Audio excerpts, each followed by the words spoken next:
The saffron veil smells like her mother's tears. Valeria Quentina is 19 years old, and she can feel the weight of the fabric pressing against her face, can hear through its folds the voices of 100 wedding guests who have come to witness her transformation, can taste the bile rising in her throat as the hour approaches that every Roman woman learns to dread.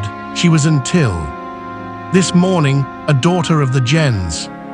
Valeria, protected by her father's authority, surrounded by the household where she had spent her entire life, permitted the small freedoms that unmarried Roman women enjoyed.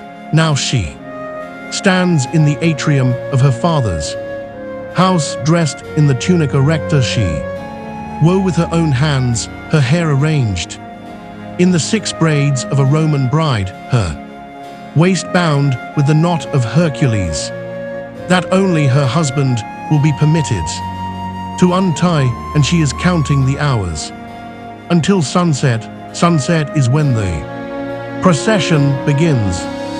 Sunset is when they will take her from everything she has ever known. Sunset is when she will be delivered to Gas Civilius Capio, the man she met for the first time 3 weeks ago, the man who is 41 years old, the man who has already buried one wife and who looked at her during their single meeting with an expression that made her want to disappear. Her mother stands beside her, adjusting the veil, murmuring words that sound like comfort but feel like warning. It will be over by morning. Her mother says, you must be still, you must not resist. Whatever happens, you must endure it. What will happen? Her mother's hands pause on the fabric. When she speaks again, her voice carries the weight of experience, the weight of her own wedding night decades ago and every night that followed. You will learn tonight. All brides learn. The important thing is to survive it, and if I do not survive it, the question hangs in the air like smoke. Valeria has heard the whispers, fragments of conversation that stopped when she entered rooms, illusions that the older women traded when they thought no one was listening. She knows that some brides do not survive their wedding nights. She knows that something happens in the bed chamber that can break a woman, damage her, end her. She does not know exactly what. Her mother does not answer the question. Instead, she steps back, examines her daughter one final time, and says the words that Roman mothers have said to Roman daughters for generations. You look beautiful. Your husband is fortunate. It is not comfort. It was never meant to be. Outside in the courtyard, the wedding feast is reaching its crescendo. The sun is touching the horizon, and Valeria has perhaps 3 hours left. As the person she has always been, I am going to tell you how she spent those hours. I am going to tell you what happened when they ended, and I am going to tell you the truth about the Roman wedding night, the truth that Rome tried very hard to make the world forget. What you are about to learn has been systematically obscured for 2,000 years. We know about Roman weddings. Museums display the artifacts. The textbooks describe the ceremonies. The documentaries show reconstructions of the processions, the rituals, the celebrations that marked the transition of a woman from one household to another, but they do not show what happened after the ceremonies ended. They do not describe what awaited brides in the bed chamber. They do not explain why Roman women spoke of their wedding nights in whispers, why mothers wept when their daughters married Why the most common prayer offered at Roman weddings was simply that the bride would survive tonight. You will learn what the ceremonies concealed.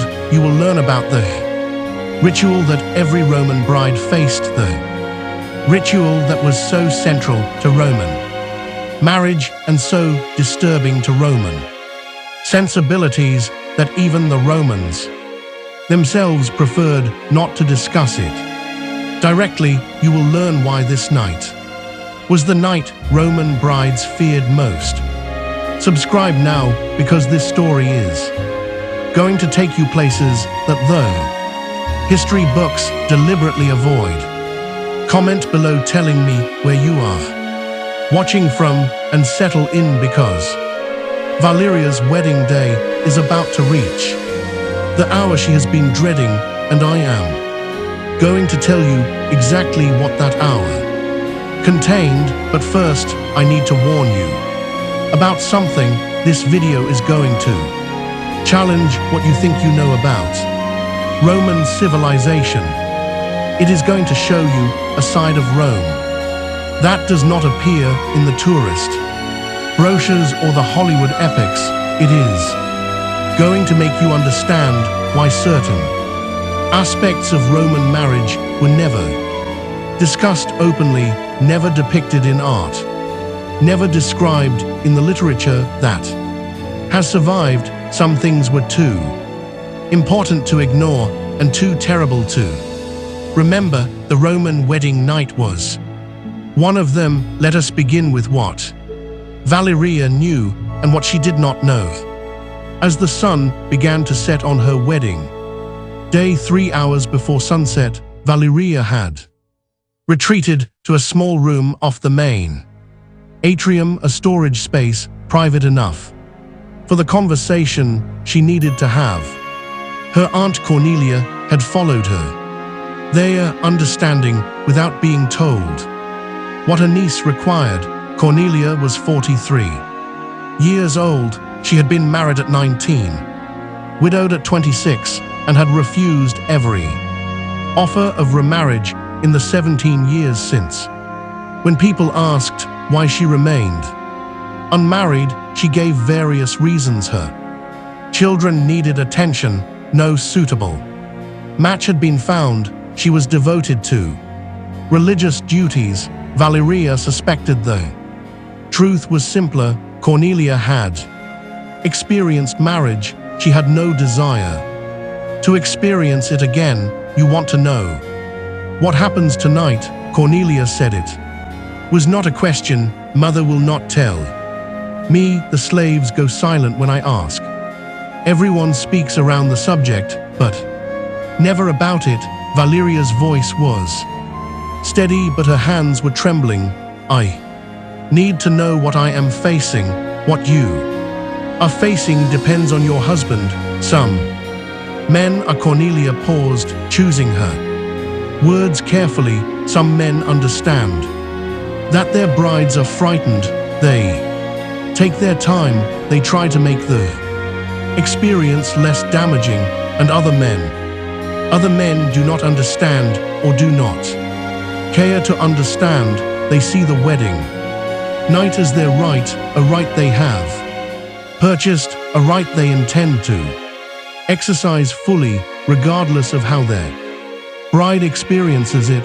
Which kind is gas curve? I do not know. His first wife died after 4 years of marriage. She was trying to give him an heir. Her death does not tell us how he treated her in private.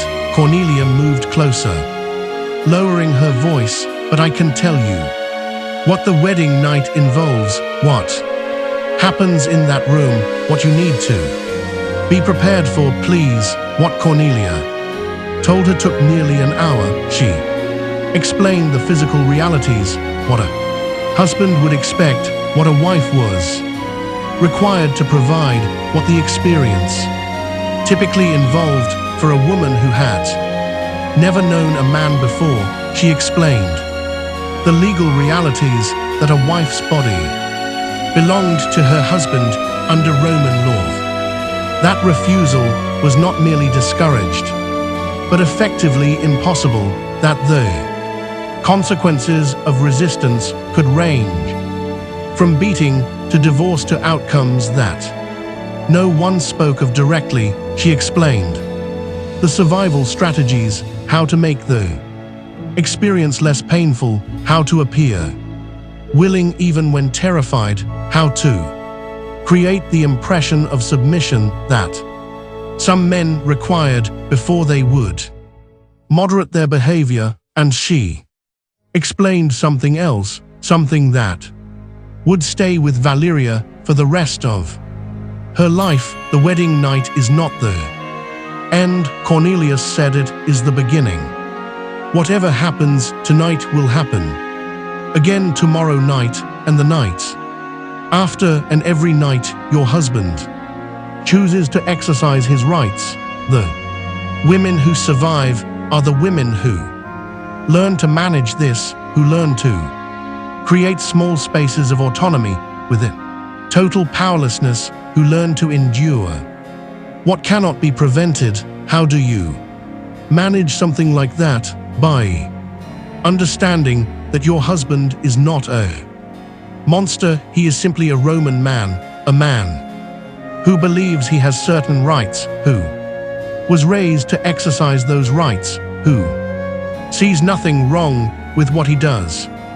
You cannot change what he believes, you can only influence how he acts on those beliefs. Influence how? By being useful to him in ways that make him value your well-being, by giving him sons, which secures your position, by managing his household efficiently, which makes him dependent on your competence, by being pleasant company, which makes him prefer your presence to your absence. Cornelia's voice hardened. By making yourself too valuable to damage carelessly, that sounds like becoming his servant. That is exactly what it is. Roman marriage is service. The ceremony tonight transfers you from your father's service to your husband's service. Only question is what kind of service you will provide and how you will be treated while providing it. And if I refuse, if I resist, then you will be forced, and the forcing will be worse than the submission would have been, and you will still end up serving him, but you will have earned his anger in the process. Cornelia took Valeria's hands. I am not telling you this to frighten you. I am telling you because knowledge is the only weapon you have. The women who enter their wedding nights ignorant are the women who are most likely to be destroyed by them. You will not be ignorant, you will be prepared. Prepared for what exactly? Prepared for pain, prepared for fear, prepared for the moment when you realize that your body is no longer your own and will never be your own again. Cornelia's grip tightened and prepared to survive it, to wake up tomorrow morning, to begin learning how to live within this marriage. That is what I want for you, not happiness. Happiness is not available. Survival. Valeria absorbed this. The conversation had confirmed her worst fears while also giving her something she had not had before: information, strategy, the beginning of a plan. Thank you, she said. Do not thank me, thank me. In 20 years, if you are still alive and have found some way to make your life bearable. Cornelia released her hands. Now go back to the feast, smile at your guests, let your husband see a woman who is gracious and composed. The performance begins.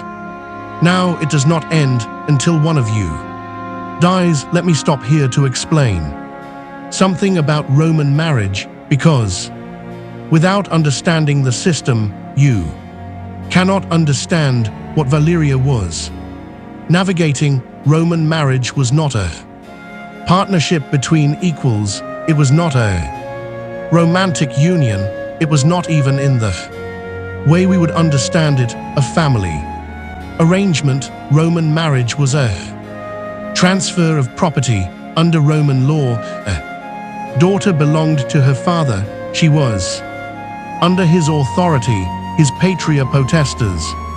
From birth until death or marriage, he controlled her property, he controlled her movements, he controlled her body. In the earliest period of Roman history, he had even controlled whether she lived or died. When a daughter married, this authority was transferred to her husband. The specific legal mechanisms varied depending on the type of marriage, but the practical reality was the same. A married woman was subject to her husband's control in all matters. All matters, her labor belonged to him. Her fertility belonged to him. Her obedience belonged to him, and her body. Her physical person, what we would now call her bodily autonomy, belonged to him absolutely. This is not interpretation. This is not modern projection onto ancient sources. This is what Roman legal texts explicitly state. A husband had complete authority over his wife's body. He could use that body as he saw fit. Her consent was not required because the concept of consent within marriage did not exist. What we would call violation, they called the exercise of marital rights. The wedding ceremony formalized this transfer of property. The rituals that seem charming in museum reconstructions, the joining of hands, the exchange of vows, the procession to the new home, were legal procedures that moved ownership of a human being from one man to another, and the wedding night was when the new owner took possession. This is the context you need. This is what Valeria understood. This is why her mother told her to survive rather than to enjoy, why her aunt gave her strategies for endurance rather than advice for happiness. The Roman wedding night was not a beginning, it was a claiming, and the woman being claimed had no power to prevent it, no right to refuse it, no recourse if it damaged her. She could only endure it and hope to survive. 2 hours before sunset, Valeria returned to the wedding feast, her face composed into the expression of serene happiness that brides were expected to display. No one looking at her would have guessed what conversation she had just had, what fears were churning beneath the surface, what preparations she was making in her mind.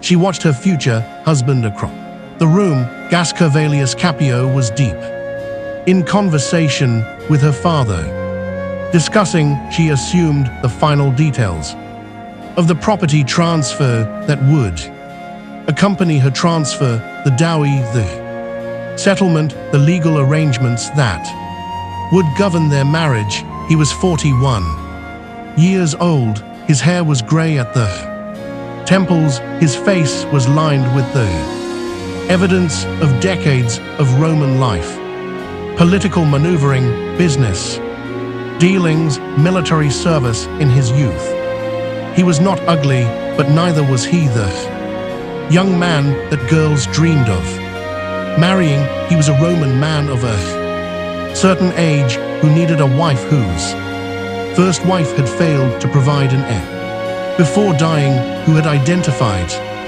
Valeria's family as suitable and Valeria herself as acceptable. She tried to read his character from his face, from his gestures, from the way he interacted with the men around him.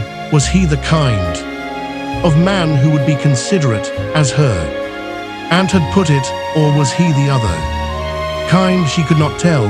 The social Masks that Roman men wore in public were too complete, too practiced. What happened in private, what happened in bedchambers behind closed doors was invisible from the outside. She would learn tonight, one way or another she would learn. Her mother appeared beside her. You spoke with Cornelia. It was not a question in a Roman household. Nothing went unobserved. Yes, she told you what to expect.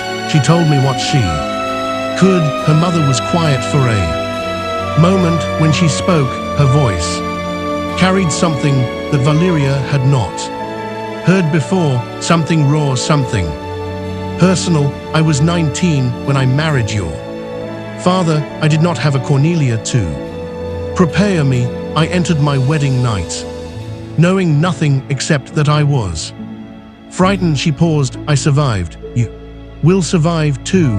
Our family survives. It is what we do. Was Father Valeria hesitated. Was he considerate? Your father was what he was, what all Roman men are. He exercised his rights. I fulfilled my duties. We built a household together, raised children together, created a life that functions. Her mother's voice was carefully neutral. That is what marriage is. What you are hoping for, whatever fantasy of gentleness or romance you might be harboring, let it go now. It will only make tonight harder. I am not hoping for anything. I am trying to prepare. Good preparation is all you have. Her mother touched her face, a brief gesture almost tender. I will be at the threshold of your new home. The ritual requires me to be there when they carry you inside. But after that, after the door closes, you will be alone. Whatever happens in that room, no one will help you. No one can help you. Do you understand? I understand. Then you are as ready as you can be. The rest is up to your husband. And whatever gods are watching. She moved away, returning to her duties as hostess. Valeria watched her go, seeing her mother differently than she had before, not just as mother, but as a woman who had experienced what Valeria was about to experience, who had survived it, who had built a life around the consequences. Every married woman Valeria knew had this history. Every one of them had faced a wedding night. Every one of them carried whatever had happened behind their composed Roman faces. The silence around the subject was not mystery. It was collective trauma buried so deep that speaking of it was nearly impossible. Tonight, Valeria would join them 1 hour before sunset. Preparations for the procession were beginning. Slaves moved through the house, lighting torches that would illuminate the walk from her father's house to her husband's. Musicians were gathering their instruments. The guests who would accompany the procession were finishing their wine, preparing for the entertainment that the public portion of the ceremony would provide. Valeria was taken to a small chamber where the final preparations would be completed. The PR Anuba, the matron of honor, a married woman whose own wedding had been successful enough to make her presence auspicious, helped Valeria with the final elements of her costume. The flame-cold veil was adjusted. The wreath of flowers was secured. The knot at her waist was checked to ensure it was tied correctly. You know what this knot represents, the Pernuba said. Only my husband may untie it. Only your husband may untie it tonight, but after tonight, the knot becomes a symbol, a reminder that you are his and he is. She stopped, reconsidering that you belong to him, that your body is his to access as he chooses a reminder worn every day. Every day until you give him sons and your position is secure, then the reminders become less necessary. Pranaba finished her adjustments and stepped back. You are ready as any bride can be. What was your wedding night like? The question escaped before Valeria could stop it. The Pernuba's expression flickered surprise, then something more guarded. My wedding night was 23 years ago. I have chosen to remember it as little as possible. She straightened. That is my advice to you. For whatever it is worth, survive tonight, then choose what you remember. And what you forget, the forgetting is sometimes more important than the surviving. She left to take her position. In the procession, Valeria was alone. Through the window, she could see the sun approaching the horizon. The light was turning golden, then orange. The hour she had been dreading was nearly upon her. She thought about her aunt's advice, about her mother's words, about the puber's suggestion that forgetting might be as important as surviving. She thought about the man waiting for her, the man who would own her body before the night was over, the man she barely knew, the man who would determine by his actions in the bedchamber what kind of marriage she would have. She thought about the women who had faced this before her, the generations of Roman brides who had stood where she was standing, felt what she was feeling, feared what she was fearing. Some of them had survived, some of them had not. She intended to survive. The door opened. A servant announced that the procession was ready. Valeria took a breath, adjusted her veil, and walked out to meet her fate. The procession was magnificent and terrible. Torches blazed against the darkening sky. Musicians played the traditional melodies that had accompanied Roman brides for centuries. Guests laughed and sang and called out the traditional jests that were considered appropriate for such occasions. The jests were crude. They referenced what would happen when the procession ended, what the groom would do, how the bride would respond, what sounds the household might hear through the walls. The Romans considered this humor appropriate, even necessary. The jokes acknowledged what everyone knew was coming while making it seem normal, natural, nothing to be ashamed of. Valeria walked through it like a woman walking through a dream. Two young boys flanked her children, who represented the children she was expected to produce. Behind her came slaves carrying her dowry and personal possessions. Ahead came the torchbearers, lighting the way to her new home, and beside her walked her husband. Gas Servilius had barely spoken to her during the wedding ceremonies. He had performed his parts correctly, the vows, the sacrifices, the formal elements that Roman law required, but his attention had been elsewhere, on the political implications of the marriage, on the business arrangements that accompanied it. Now walking beside her through the torchlit streets, he glanced at her occasionally. She could not read his expression beneath the formal mask he wore. The procession wound through Rome streets, past temples and public spaces, following a route that tradition dictated. People called out from windows and doorways, some offering blessings, some offering jokes, some simply watching the spectacle of another bride being delivered to another husband.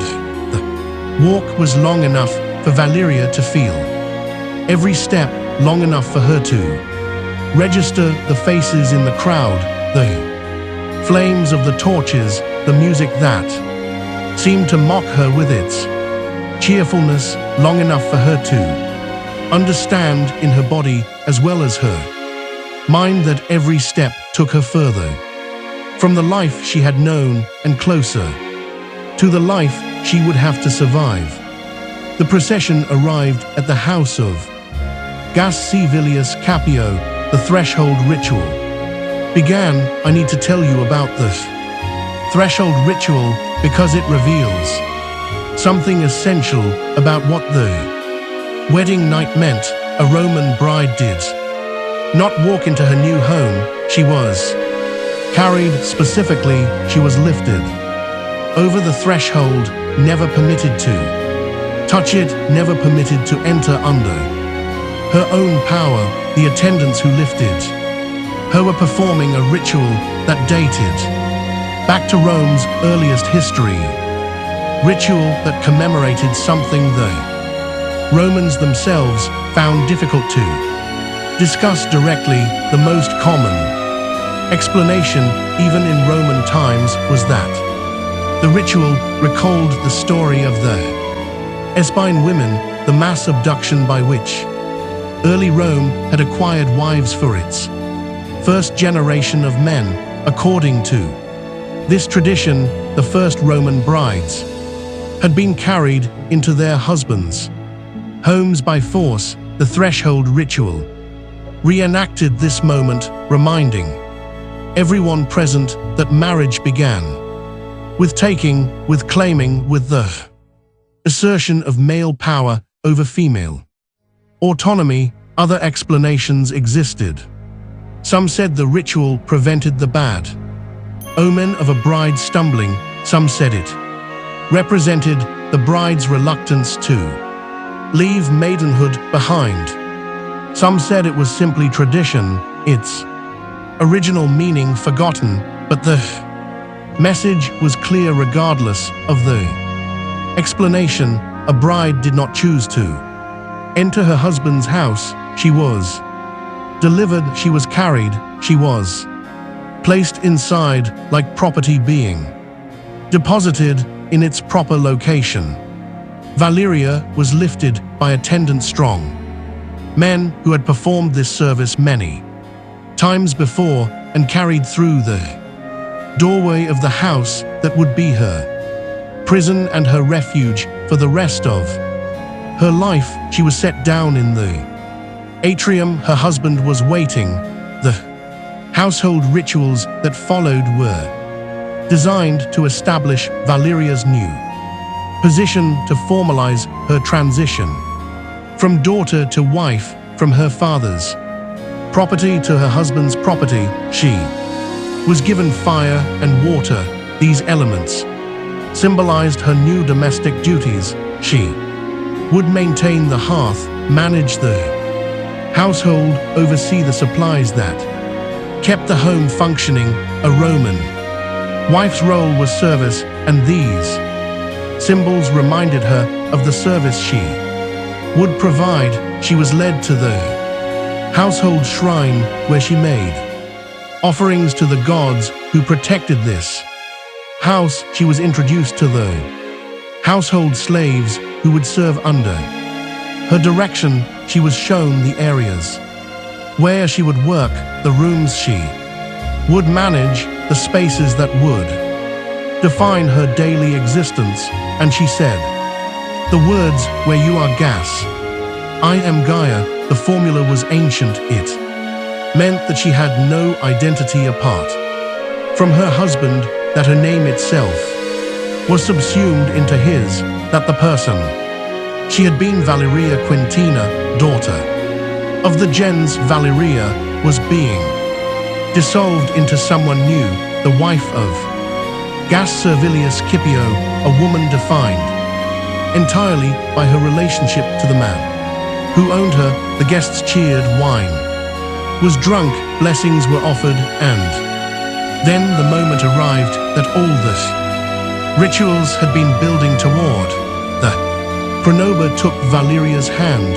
"It is time," she said. The bedchamber had been prepared according to tradition.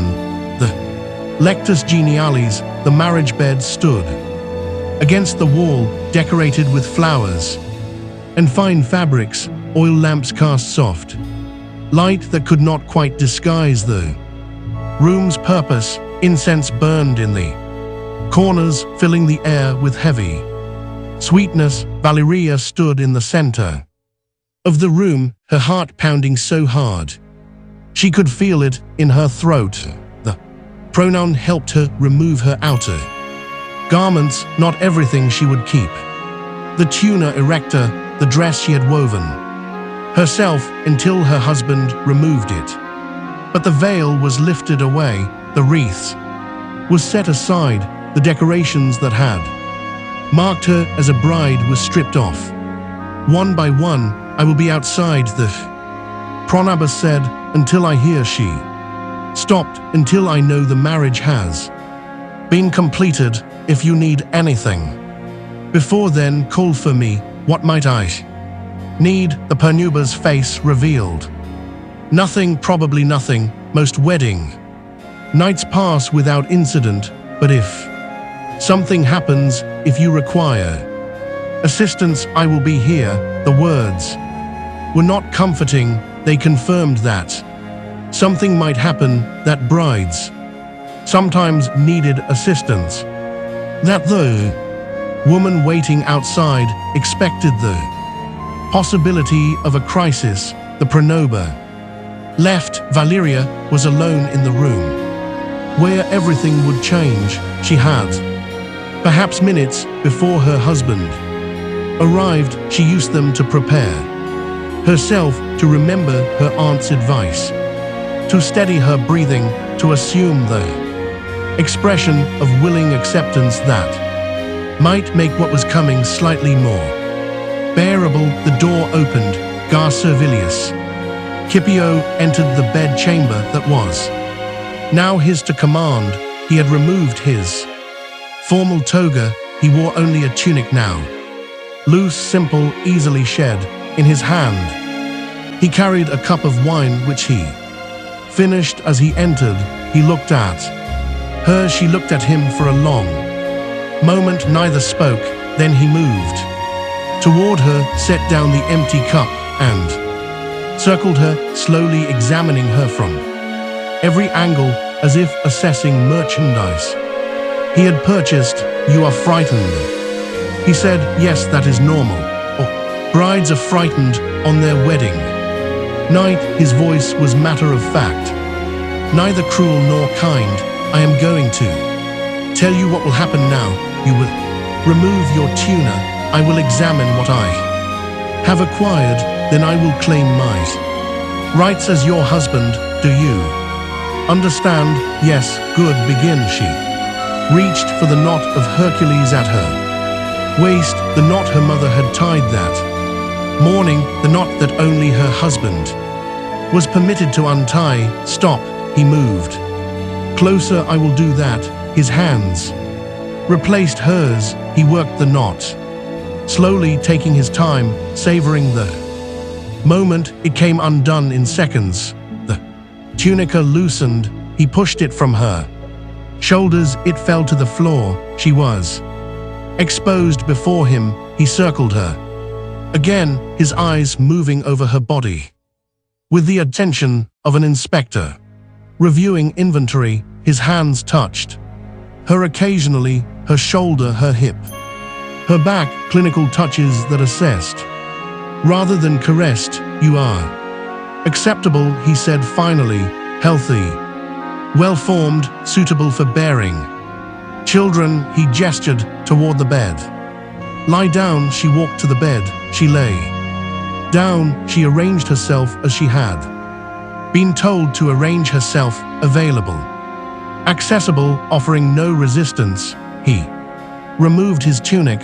He approached the bed, and what happened next was exactly what her aunt had described, what her mother had alluded to, what every Roman bride learned on her wedding night. I am not going to describe the details of what occurred in that room. I am not going to describe it because the details are not the point, the details varied. From marriage to marriage, from husband to husband, from wedding night to wedding night, some men were brutal. Some were merely businesslike. Some, a few, were genuinely gentle, but the fundamental reality was the same.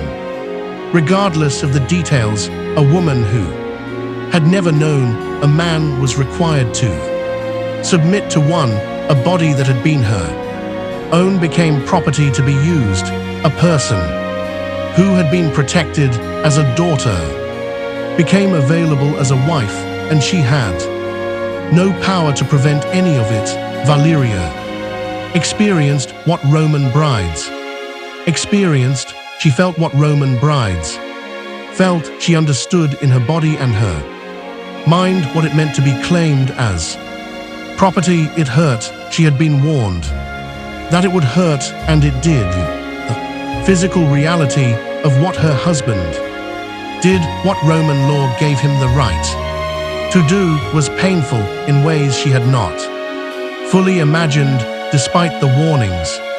But she remembered her aunt's advice. She did not resist.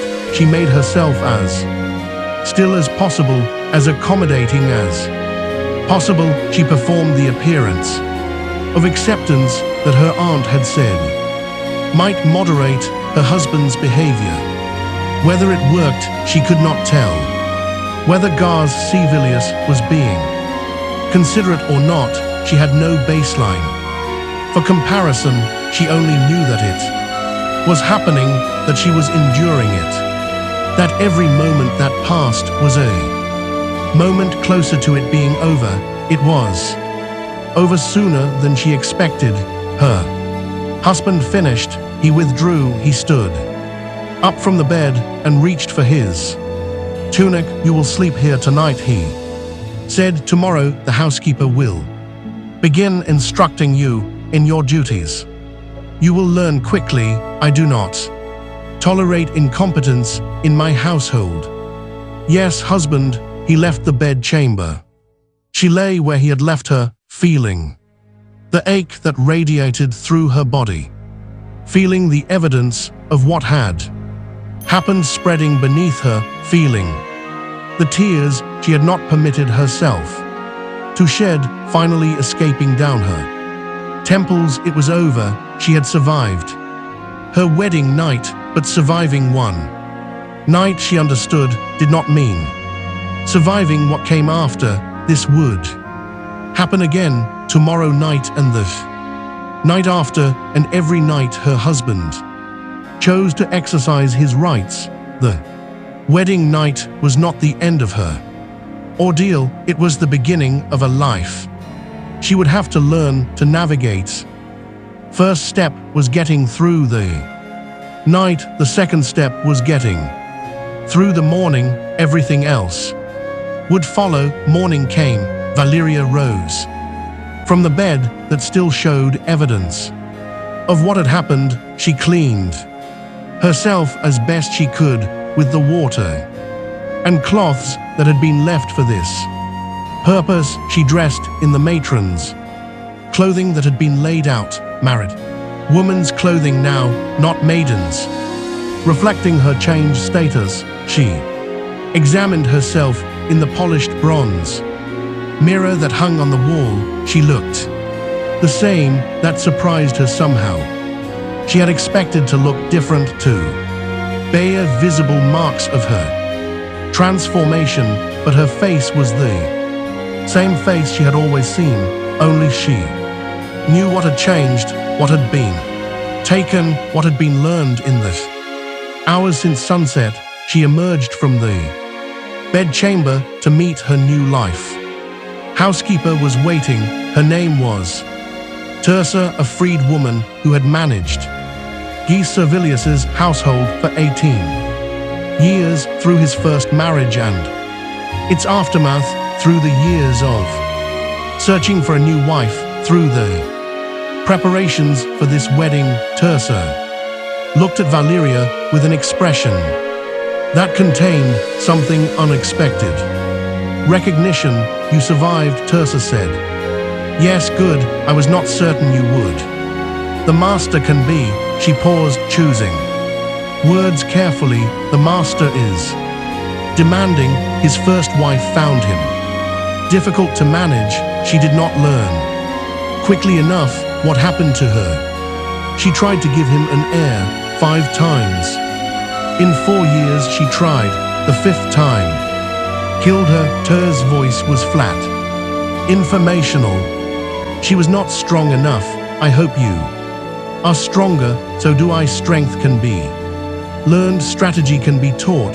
Come, I will show you the household. By the time the master returns this evening, you will understand how this house functions, and you will begin learning how to make it function in ways that protect you. Protect me how? By making yourself indispensable, by managing the household so efficiently that the master depends on your competence, by being useful in ways that make him reluctant to damage you unnecessarily.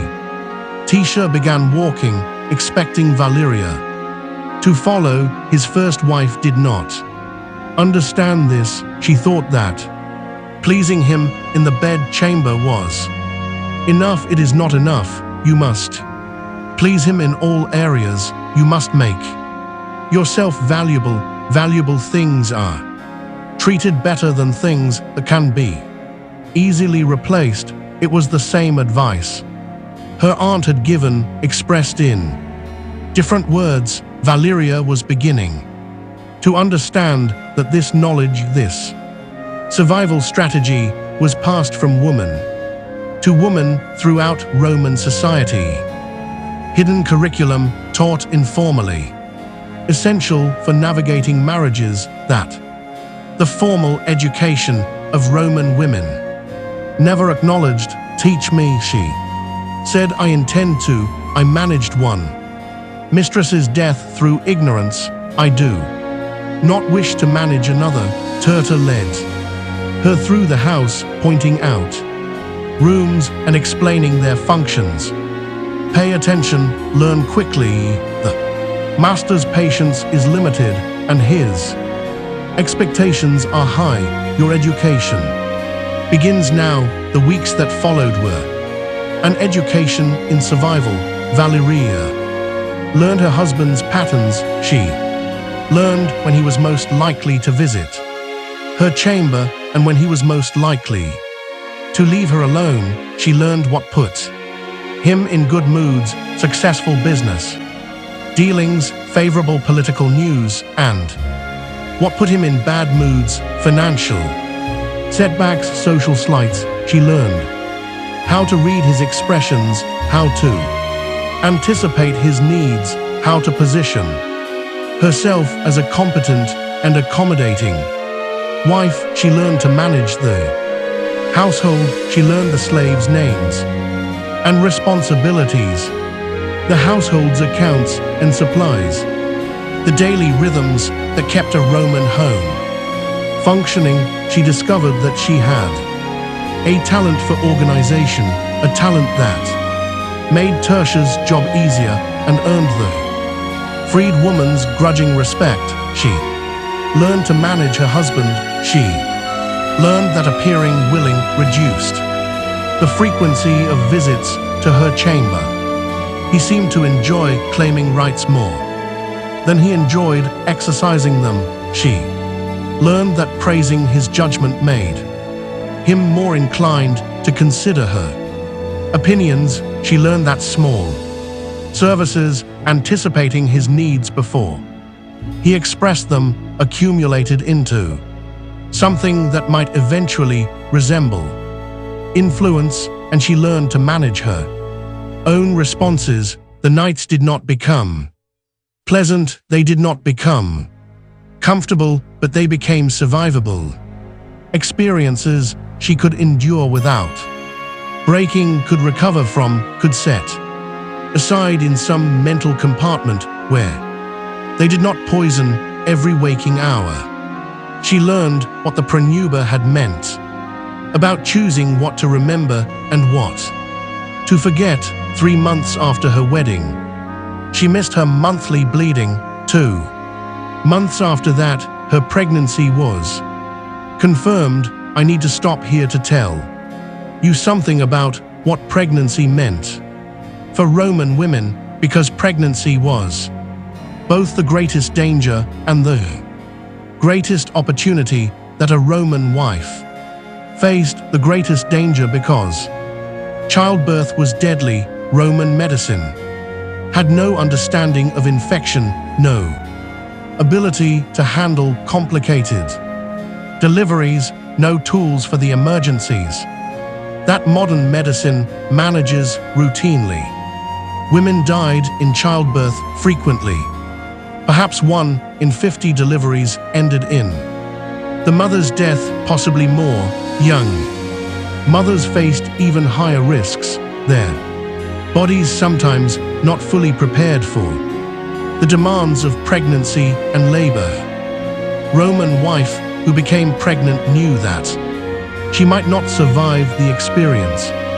She knew that the act her husband performed in the bedchamber could set in motion a process that would kill her, and she had no way to prevent conception, no say in whether or when she would face this danger. But pregnancy was also the greatest opportunity. A wife who bore a son secured her position.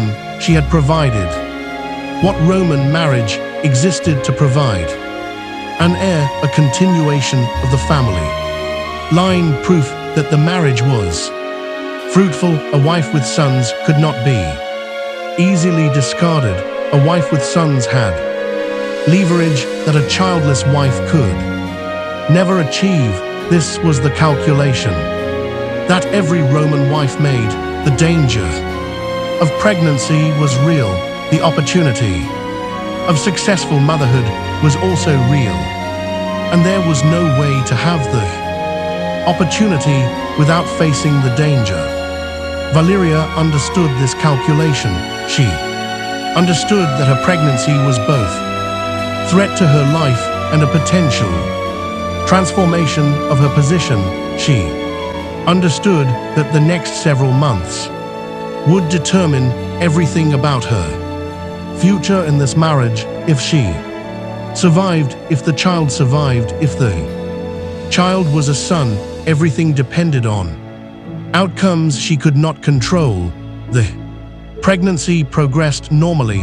Valeria's body changed in the ways that Roman medicine understood and expected. Her household duties were reduced as her condition became more apparent. Her husband's visits to her chamber decreased. He would not risk damaging the heir she might be carrying. This respite was welcome. For the first time since her wedding night, Valeria had stretches of days without having to perform the availability that marriage required. She could sleep through the night without wondering if her door would open.